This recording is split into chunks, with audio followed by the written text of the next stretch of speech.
Bienvenue dans le jeu du web, le podcast des entrepreneurs audacieux qui veulent transmettre leur savoir autrement. Ici, on casse les codes du marketing et de la formation en ligne pour réinventer la transmission des connaissances avec fun et sans compromis sur la qualité. Que tu sois débutant ou expert, abonne-toi. Ce podcast va devenir ton moment préféré. Ensemble, changeons le monde, une connaissance à la fois.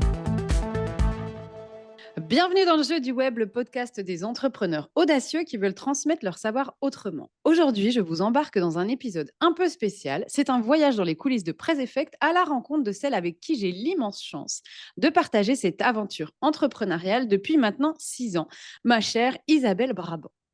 Alors, Isabelle est graphiste, pédagogue, entrepreneur et elle a ce don fou de transformer une idée en une expérience mémorable. Aujourd'hui, je ne vais pas lui poser les questions qu'on entend partout. On va jouer, on va explorer et on va parler vrai. Donc, bienvenue dans l'univers de celle qui a osé remettre du plaisir au cœur de la pédagogie et du business. Bienvenue Isabelle. Coucou, ça fait plaisir cette petite intro. C'est vrai, elle te Tu plaît? vas me faire chialer dans cette interview, je le sens. De bon matin. Bon, bah De bon écoute, matin, allons-y, sortons les je, Je suis mouchoirs. ravie je suis ravie de t'interviewer, Isa. Et bien sûr, tu vas pas échapper au jeu du web parce qu'on va commencer par un portrait ludique. Je vais te poser des questions façon si ta vie était un jeu et tu me réponds du tac au tac sans réfléchir. Est-ce que tu es prête? Allez, c'est parti. Ok. Si ta vie d'entrepreneur était un jeu de société, ce serait lequel? Eh bien, ce serait le jeu Beat That, parce que c'est un jeu de défi entre amis. Et moi, je le compare un peu à ma vie d'entrepreneur, parce que pour chaque défi, en fait, les joueurs doivent miser sur leur capacité à réaliser l'action, seul ou en groupe. Et Ok. en gros, si tu te sous-estimes, tu gagnes pas beaucoup de points. Si tu te surestimes, tu perds des points. Donc, ça booste la confiance en soi, tout en apprenant à reconnaître et à maîtriser ses faiblesses. Et je pense que le jeu de l'entrepreneuriat, c'est exactement celui-ci. Trop bien. Je le connais pas en tout cas. C'est vrai que c'est toi Ouais, l'experte des jeux de société dans l'équipe. il est trop bien ce jeu. Ok, cool. Si ton outil préféré était une arme magique. Eh bien, ce serait l'outil Canva parce que je m'en servirais pour modifier graphiquement les choses que je crois. Alors, ce serait un Canva Magique. IA interactif, voilà, quasiment avec des lunettes virtuelles. Enfin, je ne sais pas trop comment ça fonctionnerait, mais j'aurais la possibilité, en tout cas, de modifier en fait graphiquement les choses devant moi parce que, surtout celles que je trouve pas très esthétiques, qui pourraient être améliorées, genre les vêtements des personnes, des fois, des décors, des lumières aussi, la luminosité, Hmm. ouais, sont très importantes pour moi, donc je m'en servirai pour ça. Ok, donc un canevas magique, quoi, en gros. Ouais, c'est ça. Avec mon petit doigt, c'est devant mes yeux, bim, bim, bim, bim, je modifie. Pas mal. Bon, on va penser à développer ça. Euh, si une slide pouvait parler, qu'est-ce qu'elle dirait de toi? Eh ben, sur cette slide, j'imagine qu'il y aurait un volcan qui crache beaucoup de couleurs. Et ouais, ce serait moi. Parce que vu que je suis originaire de La Réunion, il y a le piton de la Fournaise qui crache encore quelques morceaux de lave. Et voilà, moi j'aime bien cette image. Ok. Et dernière question, si tu devais créer une quête dans un jeu vidéo, ce serait quoi? Eh ben, ce serait la même quête que celle de la vie, qui est plus tu te connais, plus tu franchis les mondes et découvrir des environnements de plus en plus sereins, en fait. Enfin, sereins dans ta manière de les approcher parce que tu te connais mieux. Et pas parce qu'ils sont, pas parce qu'ils le sont, en fait, qu'ils sont plus sereins, mais parce que c'est ta propre vision du monde qui change sur ce qui se passe. Et vu que j'ai, on va dire, s'il fallait me donner une religion, ce serait plus confession bouddhiste. Et que pour moi, en fait, la vie, c'est un jeu. Tu vas le plus loin possible dans les mondes. Et puis, à la prochaine vie, tu reprendras là où tu en es pour aller encore plus loin. Voilà. En gros, c'est Ok. ça. Ok, bah super. Déjà, merci de t'être prêté au jeu. Je n'en attendais Avec pas moins de plaisir. toi. Ok, bon, on va remonter le temps. 2017, un moment décisif. Tu te souviens certainement de ce jour où tu t'es dit, je peux plus continuer comme ça. Mm. Et tu parles souvent de crise créative comme un vrai tournant. Concrètement, qu'est-ce que ça a changé dans ta manière d'entreprendre? Alors déjà, cette crise créative, alors j'appelle crise créative le fait que, en gros, enfin c'est pas moi qui l'appelle comme ça d'ailleurs, Mhm. c'est le livre Imite qui en parle très très bien et qui explique en fait pourquoi une personne, souvent en fait, dans les trois quarts du temps, crée une entreprise parce qu'elle part du constat qu'elle a un employeur qui la gonfle particulièrement, qu'elle se dit qu'elle peut faire 1000 fois mieux que cette personne et du coup, elle va monter son entreprise à partir des connaissances et compétences qu'elle a. J'ai fait comme tout le monde, hein, je suis partie de ça. Même si je me suis bien creusé les méninges parce que je voulais pas refaire ce que j'avais fait en entreprise, mais il fallait que je trouve quelque chose qui me fasse vivre de ça. Et puis j'avais envie d'inventer des choses. Et en fait, je suis partie de la phrase que j'avais vue passer sur Internet qui dit, si tu ne sais pas où tu vas, regarde d'où tu viens. Donc je suis partie à La Réunion, et puis c'est là où je me suis dit, je vais donc monter ma boîte. Oui, je peux plus continuer comme ça parce que de toute façon, comme j'avais pas d'exemple d'entrepreneur dans ma vie, dans ma famille, nulle part. Je suis fille d'ouvrier et de mère au foyer, donc autant te dire que c'était pas dans mes cartes, comme dit Leonardo sur le Titanic. Mais du coup, ben, en fait, quand j'ai compris que ça m'appelait, je me suis dit, je vais y aller. Bon, tout le monde me disait, ouais, j'ai pas l'impression que tu le caractère pour ça. Mais en fait, j'étais née pour ça. Donc du coup, oui, je pouvais plus continuer comme ça parce qu'en fait, j'étais née pour faire toute autre chose et qui est ben, créer, en fait. Ok. Et Bon, je sais pas si je justement, réponds bien à la question, mais oui, oui, oui. Bah après, qu'est-ce que ça a changé dans ta manière d'entreprendre? Je pense que tu l'as bien, comment dire, tu l'as bien développé avec ton parcours. En fait, c'est peut-être même qu'est-ce que ça a changé dans ta manière de voir la vie, Hmm, le business, en fait, dans ta vie personnelle. Donc, tu l'as parfaitement intégré. Et puis, je pense que tu as très bien répondu à la question. allez, Pas de j'ai un souci. bon point. C'est bon. Un bon point. Ce que j'aime dans ton parcours, c'est que tu viens du graphisme, du marketing, et pourtant, et tu l'as dit à plusieurs reprises, vendre des formations n'a pas été si simple au départ. Comment t'es passé justement de cette galère à une méthode qui fait vendre avec plaisir? Bah, ce qui m'a aidé en fait, c'est d'apprendre beaucoup en fait. Au début, pour structurer une entreprise et notamment quand on part sur le web, même si mon métier c'était le marketing et la com, il y a des codes et en plus ces codes ils changent tout le temps. Tu le sais mieux que moi, enfin au moins aussi bien que moi.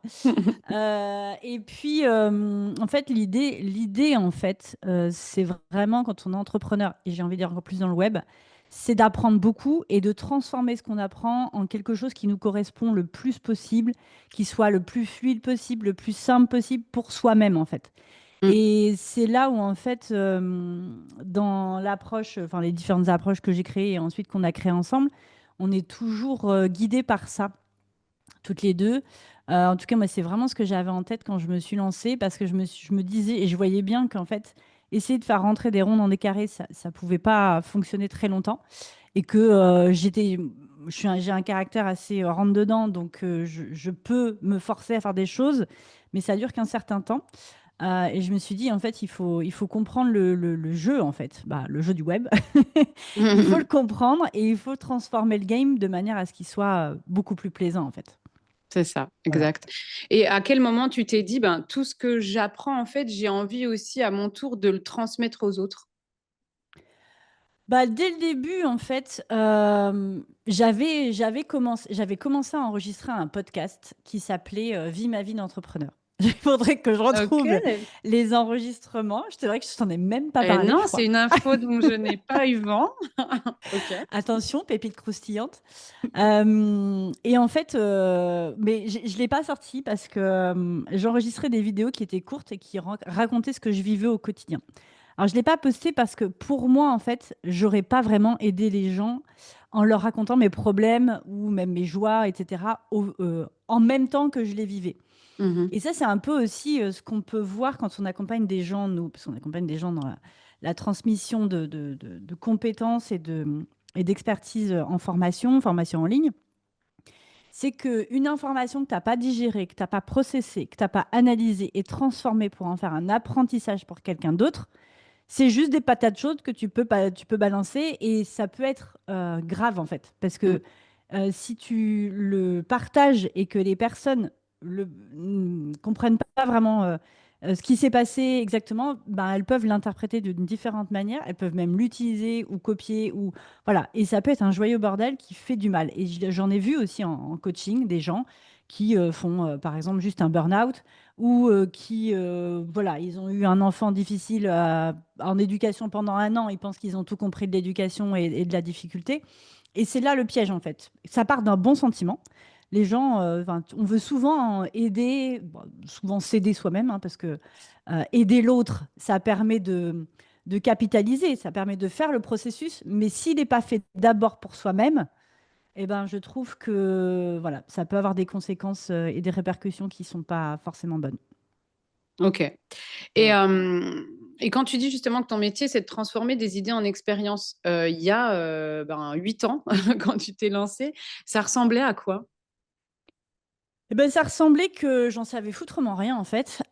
C'est surtout que j'ai une grosse capacité d'empathie, peut-être même trop des fois. J'ai toujours adoré comprendre, ou en tout cas essayer de comprendre la psychologie humaine, les comportements, les interactions entre les gens, etc.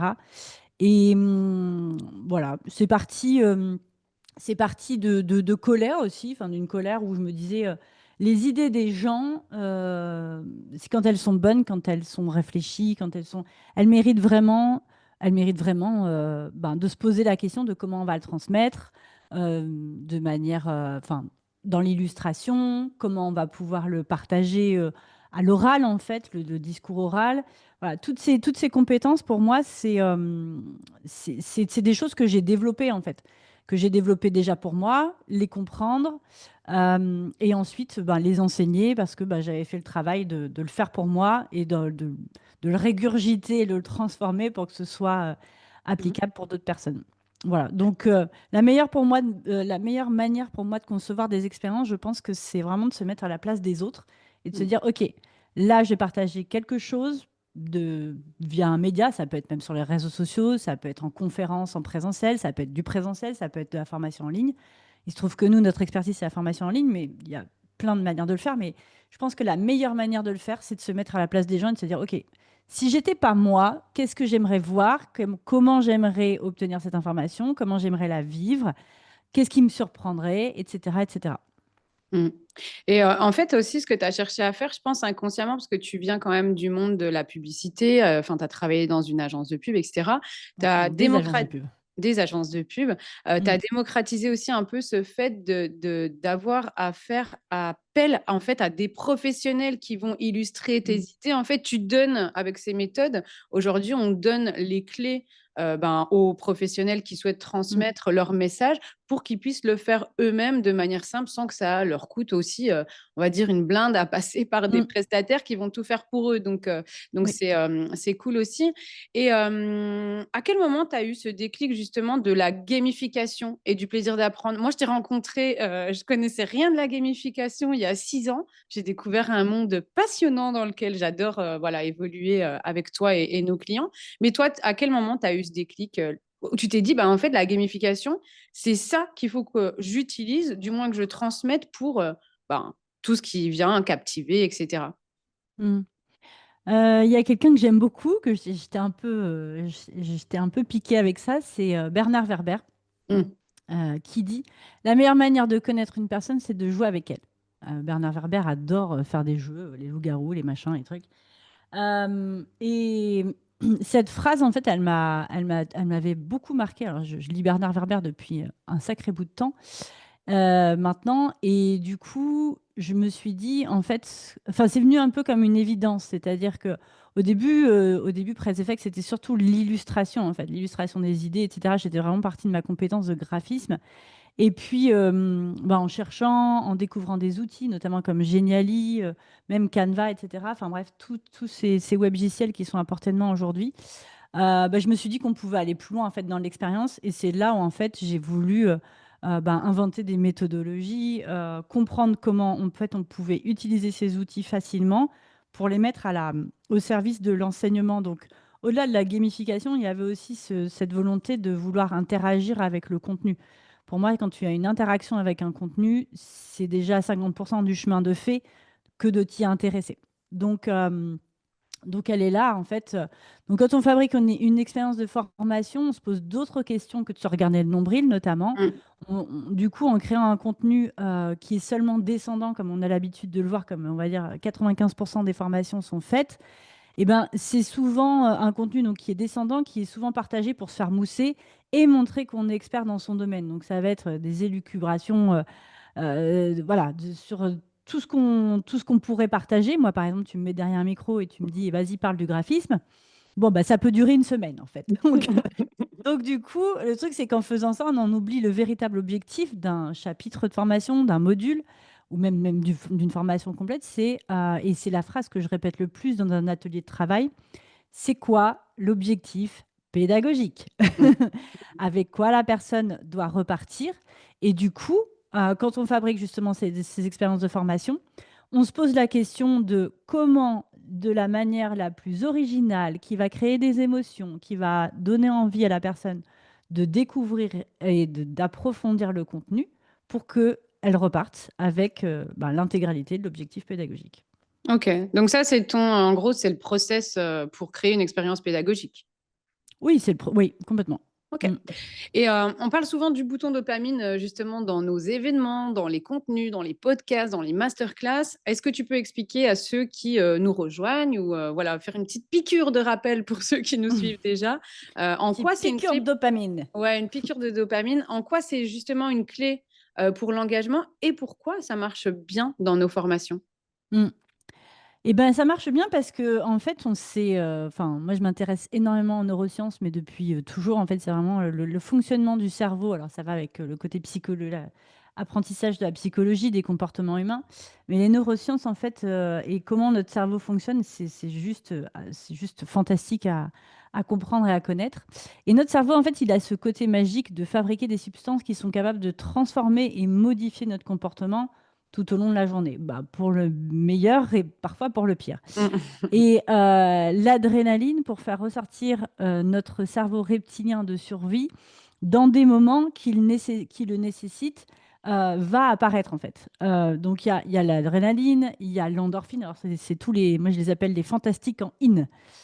L'endorphine, par exemple, elle réduit l'anxiété, elle diminue la douleur physique, elle empêche de ressentir la fatigue. Voilà, l'adrénaline, elle est là pour, dans les moments de danger ou par exemple, vous êtes en danger de mort, vous devez survivre à n'importe quel accident, j'ai envie de dire. L'adrénaline, elle va être là pour vous pousser, de vous donner cette substance qui va vous aider à être lucide. Moi, ça m'est arrivé, je ne sais pas toi si ça t'est arrivé, d'avoir des expériences où, bon, tu passes pas très loin de la mort. Et du coup, en fait, cette substance, elle va t'aider à faire le tri entre ce qui est important, ce qui n'est pas important. Et c'est pour ça que tu vois, tu dois faire des choses en slow motion, alors que ça va très vite, que la peur, l'adrénaline va enlever la peur, en fait, va la diminuer pour que tu sois encore plus capable de t'activer. Voilà. Et la dopamine, elle joue un rôle essentiel dans le mouvement, la motivation, le plaisir et la récompense. Voilà. Donc c'est pour ça que en activant ce bouton, et comme on l'enseigne dans nos formations, c'est que on va aider, enfin le formateur en imaginant justement ces expériences de formation qui vont appuyer régulièrement, qui vont faire que le bouton dopamine est appuyé régulièrement, va jouer ce rôle de faire revenir constamment l'apprenant dans la formation, de faire en sorte qu'il soit motivé, qu'il prenne plaisir, qu'il ait des récompenses aussi, et qu'il puisse même des fois s'auto-récompenser. Donc c'est là tout l'enjeu. Alors c'est pas toujours facile, mais en tout cas, quand on y arrive, c'est gratifiant. Ouais, c'est pas toujours facile, mais c'est cool parce que du coup, avec ce fameux bouton dopamine, vous arrivez aussi à rendre un peu les gens addicts à vos contenus dans le Mm. bon sens du terme, hein, voilà, addicts dans le Oui, bon sens du addict, et terme. puis surtout, en fait, ça permet de faire revenir les gens. Et puis, quand on met du cœur et on prend du temps à créer une formation, Mm. c'est quand même super gratifiant de se dire, OK, et nous, on le voit, on le vit. C'est vrai que d'avoir nos apprenants qui disent, c'est absolument fantastique ce que vous avez fait. C'est la première fois que je vais au bout d'une formation comme ça. Je repars vraiment avec ce que je suis venue chercher. Je pense, en tout cas, si je pense qu'une personne déjà, si elle ne le vit pas, c'est pas je pense Mm. pas qu'elle soit à la bonne place. Mais je pense que c'est la première récompense enfin celle qui est la plus gratifiante en fait, celle Mm. pourquoi on fait les choses. Donc, Clairement. Ouais. Et ça aide aussi, j'ai envie de dire que ce fameux bouton dopamine, quand on l'utilise bien, ça aide le formateur, le coach, enfin celui qui transmet en tout cas son expertise auprès de ses clients, à répondre à une des obligations qui, enfin pour moi, à mon sens, c'est une obligation, c'est de réussir à emmener la personne qui te fait confiance jusqu'au bout en fait du processus. Donc voilà, c'est mm. pour ça qu'on insiste beaucoup sur ce bouton dopamine. Isa, on va parler un petit peu de nous. Ah oui. Est-ce que tu veux expliquer comment est née notre association et ce qui t'a donné envie de ne plus faire cette aventure toute seule? Alors, comment est née notre association? Elle est née sur un petit post, Sur un un tout malentendu. sur un malentendu, mais elle est née déjà sur un petit post. Moi, j'avais, une cliente, bah, Nathalie Martin, qui est une super, coach en développement personnel qui, m'avait, fait une commande et du coup, à ce moment-là, j'étais toute seule et je travaillais, beaucoup, beaucoup, beaucoup et je me suis dit: «Non, mais là, clairement, je prends cette commande, c'est mort, je ne dors plus». Donc c'est pour ça que j'avais été poster, sur Facebook, sur un groupe, une petite annonce que tu y as répondu. Mmh. Tu n'étais pas sélectionnée à la base, Non, je me suis pointée. mais tu t'es pointée à la place de quelqu'un qui devait venir et du coup, ben, voilà, en fait, tu m'as envoyé un message en me disant, ben, «Coucou, tu m'as pas répondu» et cetera. J'allais te dire: «Bon, bah, oui, bah, désolée, j'ai eu» c'est vrai que j'avais eu, enfin, j'avais mis une toute petite annonce et j'ai Mmh. eu, mais je ne sais combien de propositions. Donc je m'étais pas plus compliqué la tâche que ça. J'avais pris, la 1re qui tombait sous ma souris et puis elle s'était pas pointée et toi tu étais venue et voilà et on a commencé à bosser comme ça jusqu'à maintenant Jusqu'à maintenant, eh oui, ça et fait tu as 6 compté ans. les années, du coup, Ouais, ça fait 6 ans. ça fait Parce qu'à 6 chaque ans. fois, on sait plus. Ouais. Bah, en fait, c'est clair, enfin, c'est simple, c'est tombé pendant le covid. On Oui, en parlera dans un autre épisode, mais c'est tombé pendant le covid et donc c'était en 2019 exactement qu'on a commencé à OK. travailler ensemble. Ah bah, tu vois? Voilà, donc on a la date. Hem, OK. Aujourd'hui, justement, si tu devais résumer notre force à 2 en un mot, ce serait quoi comme mot? La complémentarité. Oui, j'ai OK. tu m'as envoyé la prépa de ce podcast, je me suis dit: «Il y en a plein», mais ça m'est vraiment sauté à la tête et puis en plus, c'est ce que tout le monde dit, en Mmh. fait, hein. Tous nos clients nous disent à chaque fois: «Ah, mais vous êtes hyper complémentaires, hyper complémentaires» et oui, on est hyper complémentaires, il y a pas d'autre mot. C'est notre super pouvoir. C'est ce qui fait que, voilà, on peut faire tout ce qu'on veut, en fait. C'est ça qui est Mmh. agréable. C'est qu'on n'a C'est pas vrai. de limite parce qu'on sait, toutes les 2 faire des choses, on peut aller loin et on sait faire des choses qui sont complémentaires donc OK. je sais Eh pas, ben, tu merci verras un beaucoup. autre mot toi? Un autre tu Non, avais réfléchi ou pas? après non, j'ai pas réfléchi aux questions que je t'ai posées. Pas du Bah, tout. tu aurais dû. Non, non, non, je me suis pas posé la question. Je pense que ouais, c'est un bon mot, donc on va le garder. Ouais. Et si tu devais choisir 3 mots pour résumer Mmh. notre aventure, alors pas depuis 6 ans, mais depuis 4 ans, on va prendre, l'aventure, avec, l'association. L'associé. Mmh. Ce serait quoi ces 3 mots? Et ben, j'ai mis respect, OK, hyper communication oui. et plaisir. Bien! Ouais, hyper communication, parce que des fois, on n'a même pas besoin de se parler pour Oui, se oui, oui, bah, comprendre, il y hein? a des fois, il y a pas besoin de se parler et des fois, il y a besoin en tout cas, il y a, ce qu'on fait, en fait, pour partager un peu à nos auditeurs la manière dont on fonctionne, c'est que bon, on se connaît bien maintenant, hein. Après Mmh, 6 ans de travail ensemble et 4 ans d'association, on a vécu quelques voilà. mmh.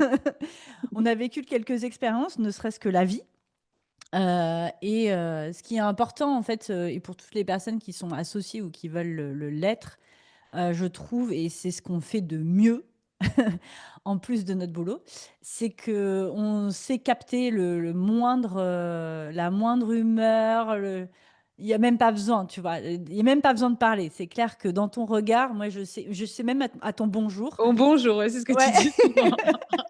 Au C'est vrai. bonjour, je sais: «Ah, OK, c'est pas ouf aujourd'hui» ou alors: «Ouais, super patate, OK, là, il s'est sûrement passé un truc, de dingos parce qu'elle a une super énergie». Bref, il y a tout ça qui fait que, ouais, on se Ouais, puis connaît on très, très bien. communique. Quoi qu'il en soit, on communique, voilà, enfin, je pense que la clé, c'est aussi de communiquer, peu importe que ce soit des choses plaisantes ou pas Oui. plaisantes à se dire. Mmh, Je pense que c'est le ouais, c'est vraiment la clé de pas garder les choses pour soi et mmh, c'est ce qui fait qu'en tout cas, aujourd'hui, ça fonctionne. mmh. Et on va passer sur un autre registre, Isa, avec un coup de gueule. Est-ce qu'il y a aujourd'hui encore des choses qui te révoltent dans le monde de la formation en ligne? Hem, J'y ai beaucoup réfléchi avec la préparation des questions. Il y a plein de choses qui me révoltent dans ce monde, alors pas que dans le monde de la formation malheureusement, Oui. mais une des choses qui m'est venue, c'est l'oubli de pourquoi on fait les choses. Et le pourquoi, évidemment, quand on est entrepreneur, on a un chiffre d'affaires à faire rentrer. Évidemment qu'on veut vendre. Évidemment qu'il y a aussi l'ego. Voilà, on veut être connu, reconnu pour notre expertise, et cetera. Hem, En faisant ça, il y a beaucoup de gens qui oublient le pourquoi, en fait. Pourquoi elles font vraiment les choses. Alors si c'est ça, si c'est que l'argent, je pense qu'il y a autre chose à faire que de la formation pour faire de l'argent. Clairement. Et du coup, pourquoi on fait les choses? C'est se rapprocher au plus près de ce que les gens, ben, viennent chercher chez nous, en fait, dans nos Mmh. formations, et prendre soin de ça, en fait. Prendre soin de la confiance qu'on nous apporte en nous choisissant pour guide. Et c'est important. Je trouve que c'est des valeurs, en fait, que, ben, on oublie, dans notre monde qui est un Mmh. peu foufou, où tout va à 10 000 à l'heure, et des fois on s'assoit un peu sur nos valeurs et ce qu'on veut vraiment faire. Mais voilà, si on se relie à pourquoi on fait les choses, pour qui, ben, je trouve que ça irait mieux. Yes. Je pense que tu fais bien le lien aussi avec la prochaine question, sauf si tu veux rajouter des choses. Enfin, Mhm. ça y répond partiellement. La prochaine question, c'est si tu pouvais faire passer un message à la nouvelle génération de formateurs, ce serait quoi? Du coup, est-ce que ça rejoint ce que tu dis ou tu voulais rajouter des choses pour... Non, la nouvelle génération de formateurs, oui, bah, c'est ça, hein, ce serait vraiment se mettre, enfin faire preuve de plus d'empathie, hein, tout simplement, Hmm. et de respecter en fait l'investissement, parce que surtout si on fait payer, mais l'investissement qu'une personne a fait, elle vient chercher un résultat. Après, on est partiellement, hein, responsable de ce Hmm. que va faire la personne, parce que évidemment, il y a aussi des personnes qui achètent des formations, et ça nous est arrivé, hein, de les acheter, mais de ne pas les suivre. Par contre, Oui. c'est notre job de Mhm. faire en sorte, en tant que formateur, de mettre toutes les chances du côté de l'apprenant pour faire en sorte qu'elle aille au bout. Yes. Après, voilà, chacun son rôle. Exactement. J'ai une dernière question pour toi avant un petit jeu de fin, Isa. Et la dernière question, c'est dans 5 ans, qu'est-ce que tu vois pour toi, pour Prez Effect, pour nous? Voilà. Je pense que tu as dû réfléchir aussi à cette question. Qu'est-ce que tu Ouais, vois? c'est bien, ça me fait réfléchir. Je réfléchis pas assez dans ma vie. Ben moi, depuis le début, en fait, je suis vraiment guidée, poussée par le fait d'impacter ben, des entrepreneurs. En ce qui nous concerne, j'ai envie qu'on soit reconnu comme un acteur majeur dans la création de formations ludopédagogiques, dans aussi le fait de prendre plaisir à être entrepreneur, web entrepreneur même. Ben, aussi, d'ici 5 ans, ben, moi, je me vois poursuivre les choses pour lesquelles je suis faite, qui sont la prise de parole, écrire, être sur scène, voilà, faire des conférences. Voilà, ça, c'est mon objectif. C'est ce pourquoi je suis née, donc je vais y aller à fond. Et ensemble, ben, je nous vois continuer à prendre du plaisir, nous amuser, tester des choses, accompagner nos clients, et puis voilà. Conquérir le monde de la formation en ligne. Conquérir le monde. Non, mais vraiment, ce slogan qu'on a, changer le monde, une formation à la fois, c'est vraiment, Mm, c'est quelque chose, moi, qui me mue particulièrement, qui me pousse pour faire en sorte que, voilà, l'apprentissage c'est tellement quelque chose qui est important, qu'on oublie mm. dans nos sociétés où on y a accès. Et on oublie parfois que des fois dans le monde, il y a des enfants, tu vois, qui font des kilomètres et des kilomètres à pied pour aller apprendre à lire, parce que eux, ils savent que ben, voilà, c'est quelque chose de précieux, en fait. Mm. Et se battre pour faire en sorte que les gens apprennent mieux, vivent mieux la formation continue, parce que grâce au web, en fait, on peut toutes et tous se former, peu importe où on habite, peu importe ben, nos origines, nos expériences, notre vie, voilà, pour moi, c'est participer à une certaine équité dans le monde de l'accès à Mm. l'information. Ok. Eh ben, écoute, parfait, Isa. Bon, on m'appelle Euh, Gandhi aussi, hein. Gandhi.